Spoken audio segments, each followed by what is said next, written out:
नमस्कार, मी सायली भंगार. आपण पाहतात विदर्भ सत्यजित लाईव्ह न्यूज. पाहूया आजची विशेष बातमी. आपण पाहत आहात विदर्भ सत्यजित लाईव्ह न्यूज. आमचे मुख्य संपादक उद्धव फंगार माऊली यांनी दिलेल्या माहितीनुसार मेहकर लोणार मतदारसंघासह बुलढाणा जिल्हा व विदर्भात निर्माण झालेल्या डिझेल पेट्रोल संदर्भात आमदार सिद्धार्थ खरात साहेब यांनी मुंबई येथे अन्नपुरवठा मंत्री श्री छगन भुजबळ साहेब व महाराष्ट्राचे सचिव व त्याचबरोबर संबंधित विभागाचे अधिकारी मंत्री यांची आज 20 मे रोजी मुंबई येथे भेट घेतली. मेहकर मतदारसंघात बुलढाणा जिल्ह्यात व विदर्भात येणाऱ्या डिझेल पेट्रोलच्या अडचणीसंदर्भात सविस्तर चर्चा केली. कायदा व सुव्यवस्थेचा प्रश्न निर्माण होत असल्यासंदर्भात सुद्धा वस्तुनिष्ठ माहिती सांगितली. त्यानुसार अन्नपुरवठा मंत्री श्री छगन भुजबळ साहेब व इतर संबंधित अधिकाऱ्यांनी ताबडतोब आमदार सिद्धार्थ खरात साहेब यांच्या मागणीची दखल घेऊन इंधनचा पुरवठा करणाऱ्या कंपनीशी संपर्क केला व लवकरच काहीतरी उपाययोजना करून अतिरिक्त डिझेल पेट्रोलचा साठा मेहकर मतदारसंघात सह बुलढाणा जिल्ह्याला पाठवणार असल्याच्या दृष्टिकोनातून सकारात्मक चर्चा केली. सध्या पावसाळा जवळ येत आहे. शेतकऱ्यांना शेती मशागतीची कामे करणे गरजेचे आहे.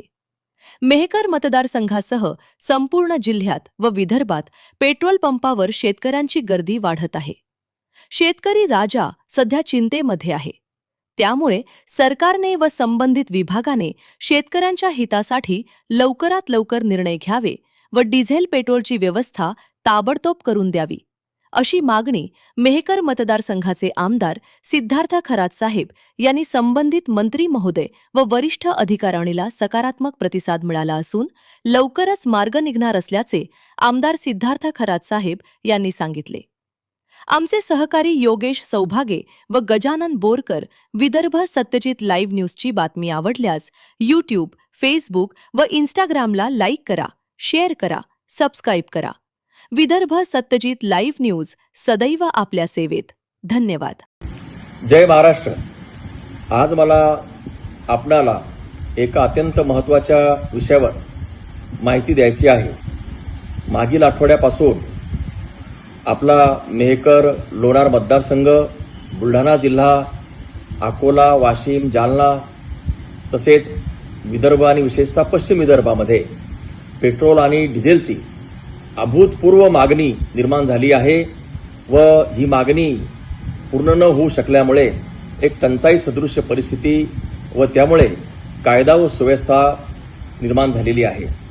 मी या संदर्भामध्ये माझ्या मतदारसंघामध्ये SDO, 2 तहसीलदार आणि पेट्रोल पंप धारकांची बैठक बोलावली होती व त्यांना काही सूचना दिल्या होत्या आणि त्या सूचनाचं अनुपालन करत असताना अनेक तांत्रिक बाबी त्या ठिकाणी अडचणीच्या झाल्या.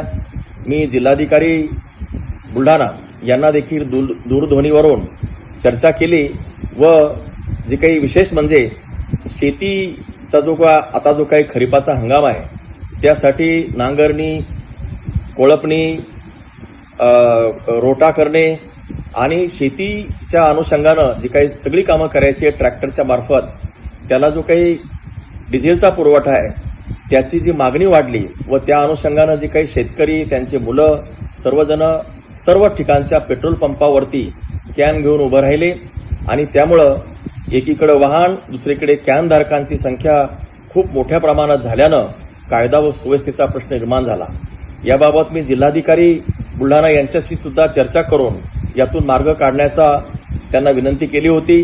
तथापि त्यांनाही काही अडचणी होत्या आणि याबाबत मला सर्वसामान्य जनता, नागरिक, पेट्रोल पंपधारक व इतर जे काही व्यावसायिक आहे त्यांच्याकडून सुद्धा मोठ्या प्रमाणावर यातून मार्ग काढण्याच्या अनुषंगानं विनंती करण्यात आली होती आणि त्याप्रमाणे काल सुद्धा मी काही पेट्रोल पंपाला भेट देऊन तिथली परिस्थिती पाहिली आणि हा जो गोंधळ आहे तो खूप मोठ्या प्रमाणावर असल्याचं माझ्या लक्षात आलं. मी लगोलग काल मुंबईसाठी गाडी पकडली आणि आज थेट मुंबई मी गाठली. आज मंत्रालयामध्ये मी आदरणीय छगन भुजबळ मंत्री अन्न व नागरी पुरवठा तसेच माननीय राजेश अग्रवाल मुख्य सचिव महाराष्ट्र शासन, त्याचबरोबर माननीय अनिल डिग्गेकर अप्पर मुख्य सचिव अन्न व नागरी पुरवठा या सर्व अधिकाऱ्यांना व मंत्री महोदयांना स्वतंत्रपणानं भेटून या परिस्थितीची, अभूतपूर्व परिस्थितीची आणि कायदा व व्यवस्था निर्माण झाल्याबाबतची माहिती दिली. या सगळ्या अधिकारी आणि मंत्री महोदयांनी माझ्या या मागणीचा अतिशय सकारात्मक रीतीनं ही मागणी घेतली व तात्काळ त्यांनी यावर कारवाई करण्याचं आश्वासन मला दिलं. केवळ आश्वासनच दिलं नाही, तर ताबडतोब माननीय श्री चंद्रकांत डांगे रेशनिंग आयुक्त आहेत, त्यांना याबाबत सूचना दिल्या.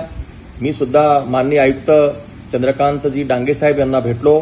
त्यांनी लगोलग जे काही मुंबई स्थित असलेले महाराष्ट्रातले जे काही पेट्रोल आणि डिझेल कंपन्या यांचं जे समन्वय करतात, कंपन्या म्हणजे डिझेल आणि पेट्रोल पुरवण्याच्या अनुषंगानं ते समन्वय करतात आणि त्यांना सुद्धा तातडीनं बैठक आज दुपारनंतर बोलवली. मला सुद्धा या बैठकीला त्यांनी बोलवलं आणि त्यांना जे अतिरिक्त जी काही मागणी वाढलेली आहे ती मागणी पूर्ण करून अतिरिक्त जे काही डिझेल आहे, पेट्रोल आहे, विशेषतः डिझेल देण्याबद्दलची त्यामध्ये सूचना त्यांनी दिल्या आणि सर्व जे काही प्रतिनिधी आहेत त्यांनी सुद्धा या सूचना ताबडतोब अंमलात आणण्यात येतील अशा प्रकारचं आश्वासन दिलेलं आहे. मी या निमित्तानं आपल्या सगळ्यांना विनंती करतो की जी आज चर्चा झाली त्यामधून एक गोष्ट लक्षात येते की मुळामध्ये डिझेलचा आणि पेट्रोलचा जो साठा आहे तो काही संपलाय किंवा कमी झालाय अशातला भाग नाही. याउलट जी काही या महिन्यातली मागील वर्षात या महिन्याची जी काही पेट्रोल आणि डिझेलचा जो पुरवठा होता त्याच्यामध्ये वाढ होऊन सुमारे 1.5 पट त्याच्यामध्ये वाढ झालेली आहे. आणि हे होण्याचं कारण म्हणजे एक प्रकारे निर्माण झालेलं पॅनिक किंवा एक अफरातफरीची परिस्थिती. त्यामुळं मी आपणास विनंती करतो की तेल कंपन्यांचे साठे म्हणजे आपल्या महाराष्ट्रासाठी पुरेसे आहेत. विशेषतः विदर्भामध्ये जो त्यांचा जे काही सेंटर आहे आणि त्या सेंटरमधून सर्व कंपन्या जसं BPCL असतील, इंडियन ऑइल्स असतील, भारत पेट्रोलियम असेल, नायरा असतील, या सगळ्या कंपन्यांना आवश्यक त्या मागणीप्रमाणे अतिरिक्त डिझेलचा पुरवठा यानंतर करण्याच्या सूचना दिलेल्या आहेत. त्याचं तंतोतंत पालन होईल. त्याचबरोबर कॅनद्वारे जे काही डिझेलची मागणी शेतकरी वर्ग करतो, कारण ट्रॅक्टर हे शेतामधून पेट्रोल पंपावर नेताना आणताना त्यासाठी लागणारा वेळ, स्पीड आणि जे इंधनाचा खर्च, जे काही इंधन खर्च होतं, या सगळ्या गोष्टी पाहता प्रॅक्टिकली यातूनही मार्ग काढण्याच्या सूचना संबंधित कंपन्यांना अवगत करण्यात आलेल्या आहेत. जिल्हाधिकारी बुलढाणा यांना देखील सूचित करण्यात आलेलं आहे. मला खात्री आहे की यातून जो काही निर्माण झालेला अभूतपूर्व गोंधळ आहे तो निवळण्यास मदत होईल.